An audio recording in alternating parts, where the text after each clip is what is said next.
Grace of life అనే ఆధ్యాత్మిక కార్యక్రమం వీక్షిస్తున్న ప్రియ దేవుని బిడ్డలారా, మన ప్రభువును రక్షకుడైన యేసుక్రీస్తు నామములో మీ అందరికీ మా శుభాభివందనాలు. ప్రియ దేవుని బిడ్డలారా, ఈరోజు మన ధ్యానాంశం క్రియల మూలముగా నీతిమంతురాలుగా మారిన రాహాబు. బైబిల్ చెప్తుంది, నీతిమంతుడు లేడు, ఒక్కడును లేడు. అయితే ప్రభువైన యేసుక్రీస్తు కృపచేత విమోచనము ద్వారా ఉచితముగా నీతిమంతులుగా తీర్చబడ్డాము అని రోమా పత్రిక 3వ అధ్యాయం 24వ వచనం సెలవిస్తుంది. అయితే రాహాబు క్రియల మూలముగా నీతిమంతురాలుగా ఎంచబడిందని యాకోబు పత్రిక 2వ అధ్యాయం 25వ వచనం చెప్తుంది. అయితే ఈరోజు మనం రాహాబు చేసిన క్రియలేమిటి, రాహాబు ఎవరు అనే విషయాలను గమనిద్దాం. రాహాబు అనగా 2 అర్థాలు మనకు కనబడతా ఉంటాయి. మొదటిది విశాలమైన హృదయం కలిగినది, రెండవది దైవకృప కలిగినది.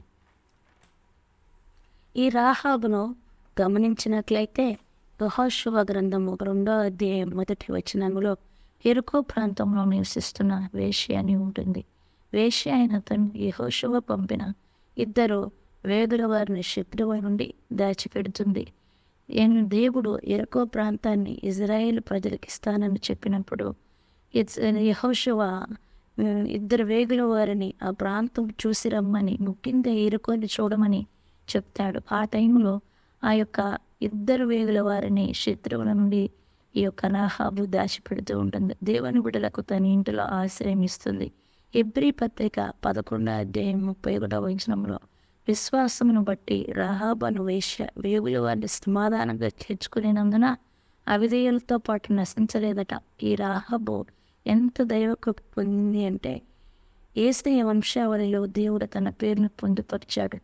అదే మత్తయి సువార్త 1వ అధ్యాయం 5వ వచనంలో మనం చూడవచ్చు.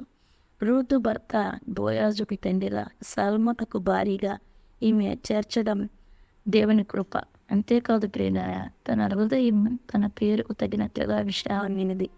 ఎందుకంటే యెరికో రాజు వేదుల వారిని తరుముటకు అమ్మని విచారించగా మిద్దె మీద వారిని దాచి తన ప్రాంతంని పరిపాలించే రాజుకు నిజం చెప్పలేదు.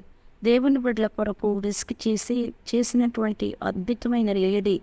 అయితే ఆమె విశాల హృదయం గలదిగా పేరు తెచ్చుకుని, అంతేకాదు హృదయారా, ఆమె వారిని మిద్దె మీదకి ఎక్కించి జనుపు కత్తిలో వారిని దాల్చిందంట. అంటే దేవుని బిడ్డలకు ఉన్నత స్థానం ఇవ్వటం ఈమెకున్న ఒక మంచి నైపుణ్యం, ఒక లక్షణం.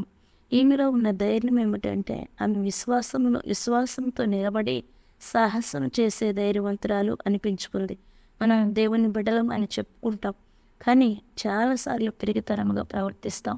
రాహాబు మాత్రం అలా చేయలేదు. దేవుని బిడ్డల కొరకు ఒకవేళ చనిపోవలసిన పరిస్థితి వచ్చినా ఈ పని లెక్క చేయకుండా సిద్ధపడింది. విశ్వాసంతో ఒక సవాలు కలిగిన బ్రతుకు రాహాబు బ్రతికింది అని చెప్పవచ్చు. నిజమే అనిపిస్తుంది కదా.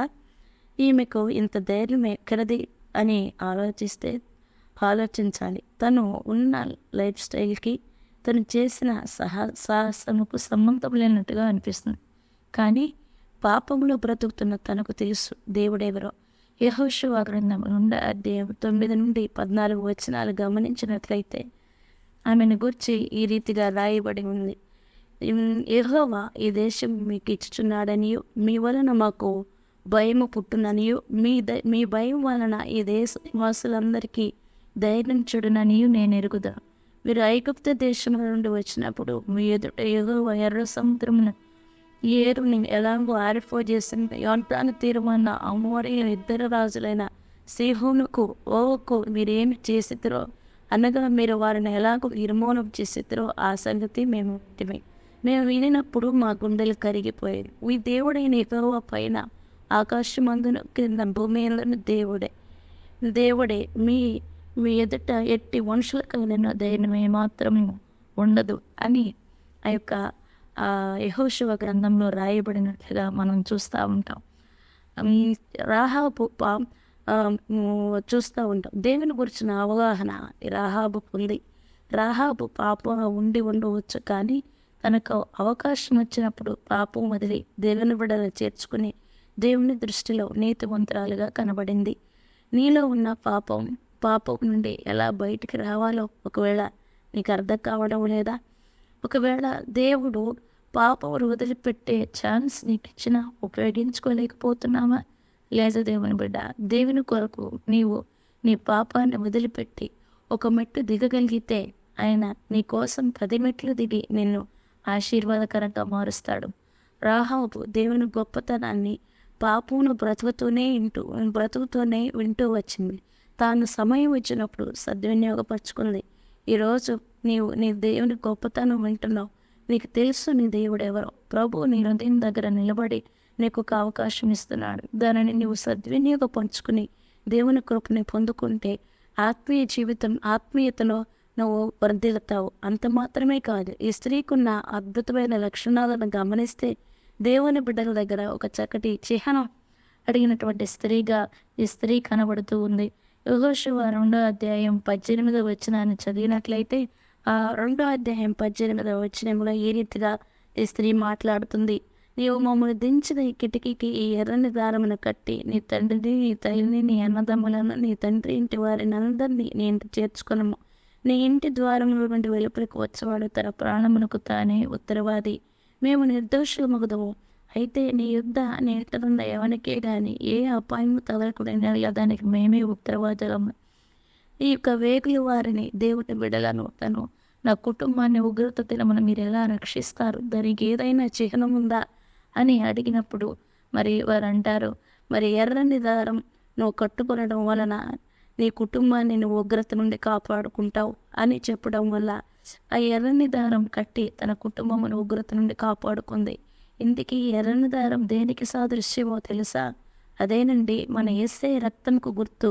యేసయ్యను సొంత రక్షకుడుగా అంగీకరించి మారు మనసు రక్షణ బాప్తీసం పొందుతారో వారిపైన దేవుని రక్తపు చిహ్నం ఉంటుంది. దానిని రాహాబు తన కొరకు, తన కుటుంబం కొరకు పొందుకుని దేవుని ఉగ్రత నుండి తప్పించబడి తన ఇంటిని రక్షణలోకి నడిపించుకుంది. ఇలాంటి చక్కటి నిర్ణయం ఒక స్త్రీగా లేదా ఒక పురుషునిగా నేను తీసుకోగలిగితే నీ రక్త సంబంధులను నీ ప్రార్థన ద్వారా నీవు దేవుని కుటుంబంలోకి చేర్చగలుగుతావు. నీకు విలువల పట్ల స్పష్టత ఉంటే ఒక దైవిక నిర్ణయం తీసుకోవడం కష్టం కాదు. ఎరుకో ప్రాంతం పాడైపోయింది, శిథిలమైన ప్రాంతం, దేవుని దృష్టికి ఏమాత్రం కూడా ఇష్టం లేనటువంటి ఒక ప్రాంతంగా ఎరుకో ప్రాంతం ఉంది. అయితే రాహాబు కూడా ఒక భయంకరమైన ఉంది. కానీ రాహాబు దేవునికి తన హృదయంలోను, తన గృహములోను, మరి తన బిడ్డలకు కూడా ఒక అవకాశము, ఒక ఛాన్స్ ఇచ్చిన విధానాన్ని బట్టి పాపం ఉన్న తన జీవితంకు విడుదల పొంది గౌరవప్రదంగా దేవుని యొక్క వంశావళిలో రాహాబు చేర్చబడింది. అంత మాత్రమే కాదు, బోయాజుకు తల్లిగా చక్కటి మరి దైవికమైన క్రమంలో బోయాజును పెంచినటువంటి గొప్ప మరి విచక్షణ జ్ఞానం కలిగినటువంటి స్త్రీగా మనం చెప్పవచ్చు. She a very wise lady. విశ్వాసం ద్వారా నీతిమంతురాలుగా తీర్చబడింది. అలానే క్రియల మూలంగా నీతిమంతురాలుగా కూడా ఎంచబడింది. దేవుని మీద విశ్వాసం, కుటుంబం పట్ల ఒక బాధ్యత, భవిష్యత్తుని గురించిన ఒక గమ్యం కలిగిన ఈ స్త్రీ మనందరికీ ఆదర్శప్రాయం. ఇట్టి మాటలు దేవుడు దీవించిన దాకా. Amen. God bless you. Please do subscribe, like and share grace of channel, grace of life channel. Amen. Thank you.